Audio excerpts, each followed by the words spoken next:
Welcome to Daily Success.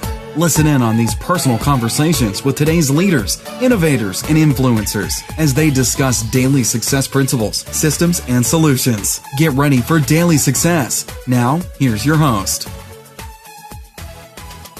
Hi, everyone. This is Tammy Patzer, and I'm really excited that Donna Gunter is our guest today on the Daily Success Evergreen Giveaway.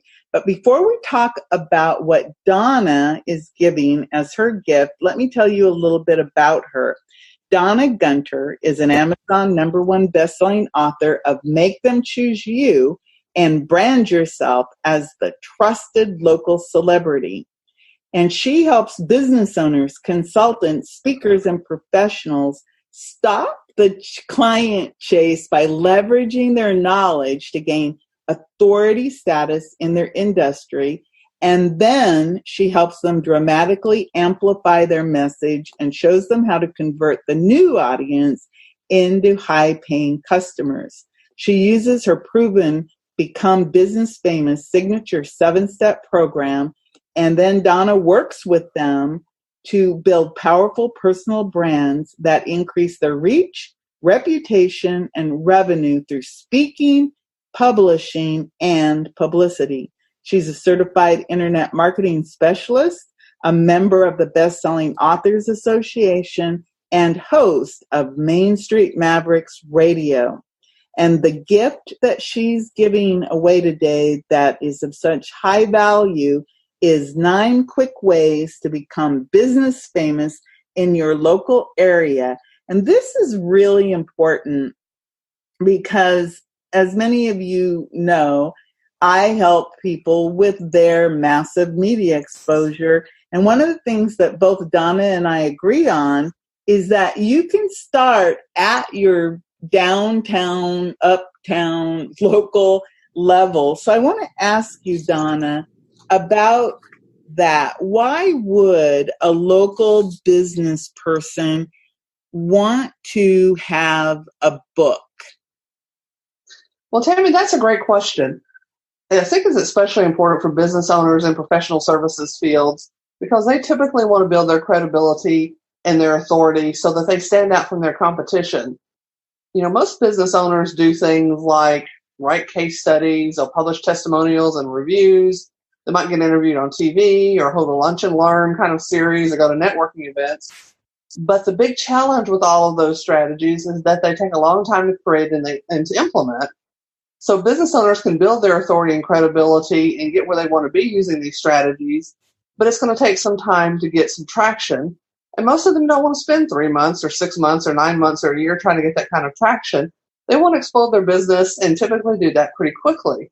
That's why I think the easiest way and the best way to build massive authority, credibility, is to create an amazing lead magnet for your business. And by doing that in the form of a book. Now, it can be a book where you share your expertise with some other experts, or it can be on your own book that you use as a lead magnet for your business. And best of all, it can be created without having to spend a lot of time and money. And it can also be created even if you hate to write. Most of my clients create it without even writing one word. What's even cooler about this process is that as you look in your local area, how many of your competition have their own books or have been featured in a book? My guess would be you're not going to find one. So having your own book or being featured in a book is the best way to make you the obvious choice for your market and to get your prospects to choose you as the business they want to hire. It's interesting that you say that because in 2011, when I wrote my first book, I still remember I took copies of my book to a Chamber of Commerce meeting. There were about 20 people there. And I didn't have 20 books. I maybe had 5. But everybody was like picking the book up, thumbing through the book. This one woman tried to read the whole, it was a 200-page book too. She tried to read the whole book during the lunch. And then later, of course, she talked to me. And another time I had my book at a lunch and learn, and in the audience was the director of community education for Florida Gulf Coast University. And that's how I actually got hired to create an entire social media certification program for Florida Gulf Coast University, all because of my book. And of course, I'm in, social media, public relations, publicity. But what kinds of businesses could this work for? It really works best if you're a consultant, speaker, or coach, or you're in a professional service business like a dentist or doctor, or chiropractor, accountant, insurance agent. Anywhere you've got you're competing against others in a professional services field. However, if you're currently using business cards, brochures, flyers, and advertising on local TV and radio stations as a way of promoting your business, my guess is more than likely a book will help you stand out above the crowd, stand out above your competition. I think you're right. Thinking back in my local community, because I live in a small town, it isn't a big city or anything, but they do a lot of networking. They do, for example, BNI meetings, business networking, international meetings are big in this town. Chamber of Commerce meetups, lunch and learns are big. SCORE, Small Business Development Center. And in all of those, I do not think I've ever seen anybody actually have a book.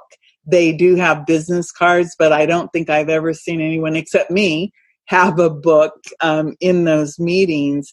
So how do you think that a book would really help a local business grow? Well, Tammy, like you talked about with your experience and the attention that you got at your meetings when you showed your book around and people started looking at your book, there's still a certain amount of awe and starstruckness that people have about a book author, even though you and I know that it's pretty easy to self-publish these days. And thank God self-publishing has come a really long way from where it was, say, 10 or 15 years ago, so that if I put a self-published book up against one by, say, Simon & Schuster, which is one of the big publishing houses out of New York, it's hard for me to tell the difference in the two. So self-publishing has grown leaps and bounds in the last 10 or 15 years. And because there's still that awe of mystery and being starstruck around you when you present yourself as an author as opposed to, say, an insurance agent or a chiropractor, this book serves as what I call the ultimate business card. It's a great marketing tool that allows you to reach out to a wider audience and provide them to a solution with one of their major problems. So it may not be that 200-page book that you mentioned previously that you published. I really like to tell my clients to publish a one problem, one solution book, something that's, maybe 70-ish or so pages that can be read in one sitting, because I know that I've got a bookshelf full of books and many of them are 150 to 250 pages long. I don't read the whole thing. I don't think most people read the whole thing either. I simply go to the chapter that applies to what I want to know the most and read that. And then I might go back and read the rest of the book. But when you publish a really short book, you're giving people the answer to one pressing question that they have about your industry and giving them a solution to that, something that can be consumed in one really short setting. Another way that this book can help you grow your business is it serves as a lead generation tool for you. So if you give a copy of your book out to current clients and prospects, if you give your book away via any advertising that you're doing on local TV and radio stations, and start collecting your prospects' email information, you've created a marketing platform then where you can reach out to these prospects and remind them of you. And best of all, they're going to keep that book around on their desk or in their bookcase, and every time they look at that, they're going to be reminded about you. As you experienced in your networking meetings, this book will also give you credibility. I mean, who knows more on the topic than the person who wrote the book about something? So it does give some awe-inspiring confidence to you if you like a little bit of that. And it does position you as an authority in your prospects' eyes and your colleagues' eyes, even in the eyes of your competition, because you've got a book out about the subject. Well, I think you're 100% right. I have a question about the mistakes that people make, because like for example, I'm not saying it was a mistake for me to have a 250-page book, because my book was designed more to be a log book to write in. So it was just designed to be something a little bit different.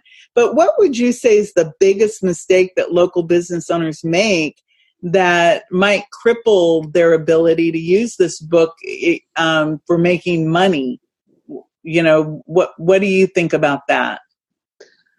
The biggest mistake that people tend to make when they publish a book is that they think they're going to get on Oprah's bestseller list and make loads and loads of money from selling the book. The key, especially in the local business space, is not to sell your book, but to give away as many copies as possible and really not sell any books at all. So think about it this way. If you're a real estate agent, would you rather get commissions as a real estate agent from sales of, say, properties that you sold for $300,000? That would be about, I think, $18,000 with a 6% commission, which is the norm here for Texas. Or would you rather try and sell the equivalent number of books priced at $19.99 to get those commissions? And, I did my math, and that's going to be 900 books if you're counting. So if used properly, by giving these books away rather than counting on making money from selling them, your book can really create the kind of business that you want by if you make sure that it gets in the hands of the right prospects. So giving it away to your colleagues, to your customers, to your prospects, to your friends, to family members, to vendors, even to your competition, gets the word out about who you are and what you do. And as you experience, Tammy, in your meetings, it is something that so very much sets you apart from anybody else in your local area, regardless of what industry that you're in, because book publishing as a marketing tool really hasn't hit mainstream local media yet. It's really interesting that you say that, because I still laugh because I have some videos of me standing out in my backyard with perspiration rolling down my face saying, Facebook is not a fad. And so I'm thinking about the same thing with books, because often a lot of people, when they think of a book, they think of, my memoir, or they think of the great American novel. And they think, don't I need an agent? Don't I need to go to a big New York City publisher? And you briefly touched on that about self-publishing, but is there the stigma? There used to be a stigma about self-publishing. They called it vanity press. And they used to have, and I was a printer back in the day, and people would come to me and print their books, and I couldn't sell them one book. I had to sell them 2,500 books, 5,000 books, and you got a really good break if you bought 10,000. Right. How has that changed for people? Because I can hear it now. People saying, yeah, Donna, yeah, Tammy, but it's going to be way too expensive. And you said I don't have to write. How could that be? So can you explain a little bit about how the book publication process is different than it used to be? Oh, man, Tammy, it's grown by leaps and bounds, as I'm sure you're probably aware. 10 or 15, 20 years ago, if you wanted to publish a book, you almost had to get an agent to do that and to set you up with a publishing deal. Well, you can't go directly to the publishers in most cases without having an agent, and you can't, it's a circular process, kind of what came first, the chicken or the egg. And it's for 99% of the people that were seeking publishing deals, most of them did not succeed. There would be one or two that would kind of rise out of the ashes, like a J.K. Rowling, for example, with Harry Potter. But that wasn't the norm. So for Joe Blow business owner, or, somebody who's a local chiropractor or a local plastic surgeon or what have you, who had a great strategy or technique that they wanted to talk about in a book, getting a publishing deal was almost impossible. And then in came Amazon. Amazon first became, I remember their really bad web pages when they started in the 90s, and how much they've grown by leaps and bounds. But I do most of my publishing through their Kindle Direct platform. And that means that for my clients, they don't have to fill up their garage with 10,000 copies of a book in order to get a deal, reasonable price, wholesale copy cost for their book. They can order them by print on demand, which if they want 10 copies of their book, they can order 10 copies. They want 200 copies for a speaking event, they can do that. So working with a print on demand publisher has eliminated the necessity to fill your garage with 10,000 books, 9,999 you'll never get rid of. And I consider myself a hybrid publisher, so that when I'm working with a client, my publishing company goes on their book, so it doesn't look so much like a quote-unquote vanity press. The other big thing that has changed in the last 10 to 20 years has been that self-published books used to be really poorly written and poorly edited. The person who was writing the book didn't go to the expense to hire a proofreader or hire a copy editor or hire somebody just to correct grammar. And I've got some of those books from 20 years ago. There was a big incident that happened in my hometown, and several people wrote about that incident. And I read through the book, and it's a great story, but I'm thinking, oh my God, did they not have anybody proofread this? There's so many misspellings in this. The book looked okay, but it was just full of grammatical errors and full of things that repeated themselves. They really needed a good copy editor to work with them. So when you're working with a hybrid publisher like I am, we do all that work for you, from sitting you down to interview for the book. So we interview you, so you don't really have to write anything. We put the information together in a logical format. We proofread it, we copy edit it, and so you come out with a book that, again, can stand up against something that Simon & Schuster would publish, or Macmillan House Publishers, any of the big New York City publishers could publish, but the difference being you're going to use that book. It's going to be a much shorter book, and you're going to use that to generate leads for your business by giving it away. So we take care of all the fuss and muss for you.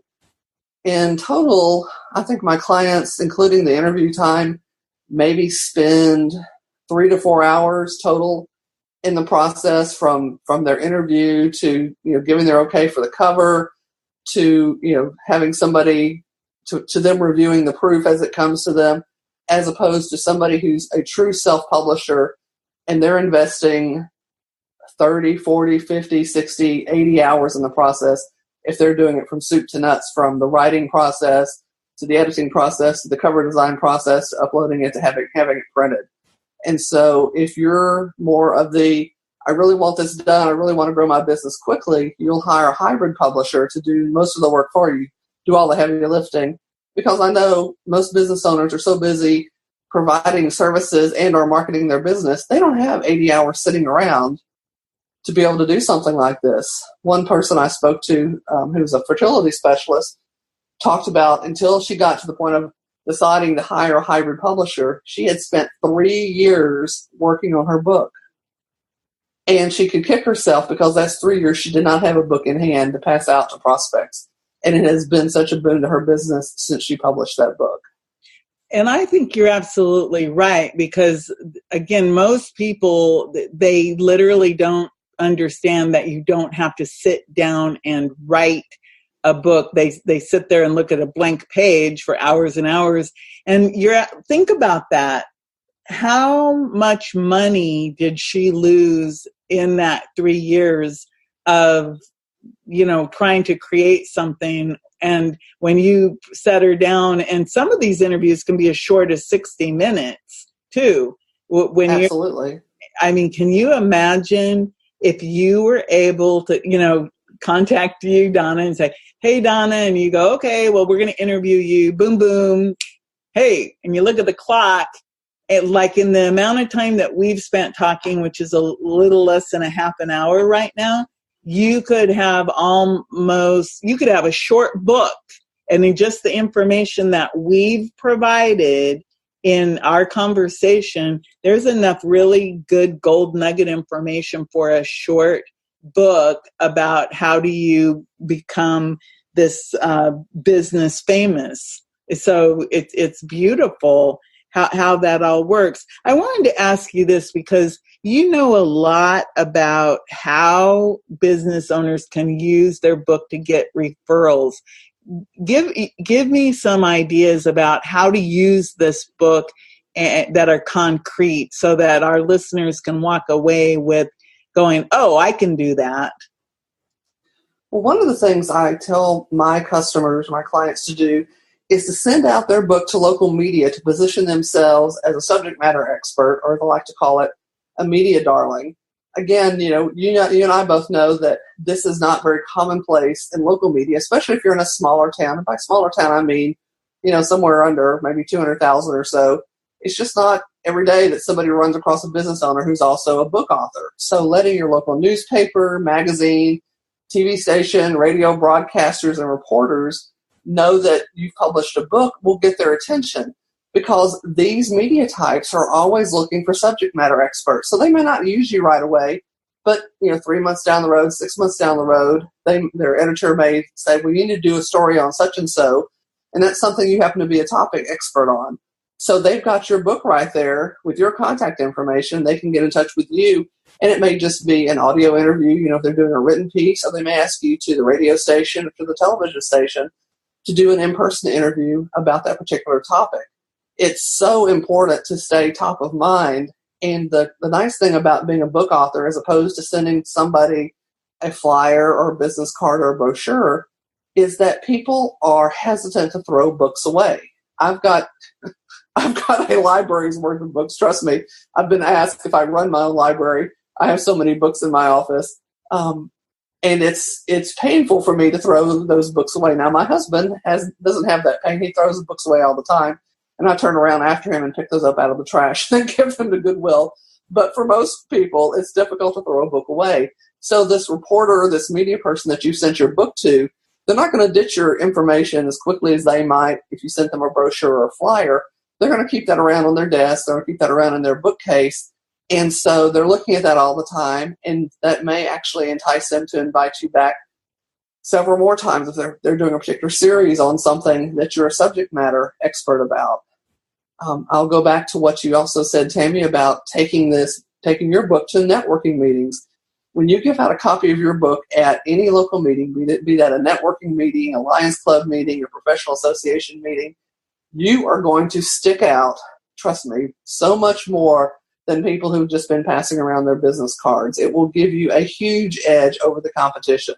And people may even come up to you and ask to take a selfie of you, because then you've become famous. He's like, oh, well, this is a book author. Can I take a picture with you? Can I take a selfie with you and show your book? If you're doing any kind of advertising in your local media, use your book as the lead magnet to get people to come into your office, or to get them to call you, or get them to send you an email address. Now, you don't necessarily have to do the physical copy of the book, because I also give my clients electronic copies of the book.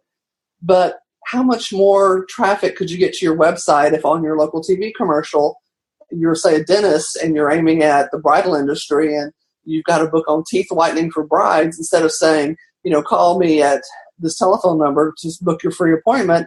Instead, your commercial says, and you brides who are looking to be beautiful on your wedding day, go to this website and request my free book on how to be a beautiful bride, how to whiten your teeth, whatever your title might be, to look beautiful on your wedding day. And that, I think, makes all the difference in your advertising, because, again, you're doing a really different call to action than any of your competition in the dental industry or any other industry for that matter. So people are going to pay attention to that. Oops. That is actually a really good idea, because as you were speaking, I see a lot of dentist commercials on TV, and here it's all about teeth in one day. Right. But we have an older demographic. But that would be another point, because a lot of people think about that. If a dentist wanted to do a book about teeth in one day, about dental implants, targeting an older demographic. And again, in Florida where I live, some of the towns, the average age is 70. But if you think about it, they would really like a book because it's tangible, Exactly. And that's something that sometimes we don't think about when we're marketing, is that there are certain people that a tangible physical book is going to carry a lot more value to them than anything digital, just because of the era that they grew up in. And I think that you're really smart when you say, oh, I offer it as a digital download as well as a physical book. So those are really good tips, Donna, about using books. And again, I'm right there with you. I firmly believe that business people should be using books in their marketing. And even when it comes to getting on radio shows, podcasts, TV, or doing media, if you have a book compared to somebody else, guess who's going to get on that TV show or on the radio or on the podcast? You, because you Precisely. have a book. So those are just really good tips. So if somebody wants to reach out to you directly, of course, they can download your free gift because that's, very easy to do. But if they want to reach out directly, how can they do that? Well, they can visit my website at bizsmartmedia.com, or they can go to Donna Gunter, that's DONNAGUNTER.com. That's actually my electronic business card. There's my contact information is on both of those places, and I'll be happy to chat with them about becoming business famous in their local area, or about creating a book for them to get more clients or more customers to their business. And just to remind everyone, the Daily Success Giveaway is 9 quick ways to become business famous in your local area. And I just think it's so important for everyone listening that, again, you don't have to worry about being famous around the globe or even across the country. But if you can become business famous in your local area, like what Donna is talking about, you will have unlimited clients and customers begging to work with you, because as an author, that literally equates to authority. and I think that's so important. So Donna, thank you so much for visiting today and for helping with the Daily Success Evergreen Giveaway. I really appreciate it. Thanks, Tammy. It was great to be here. Everyone, go make it a beautiful day. This is Tammy Patzer. You've been listening to Daily Success. Tune in again and subscribe. Never miss a moment of daily success.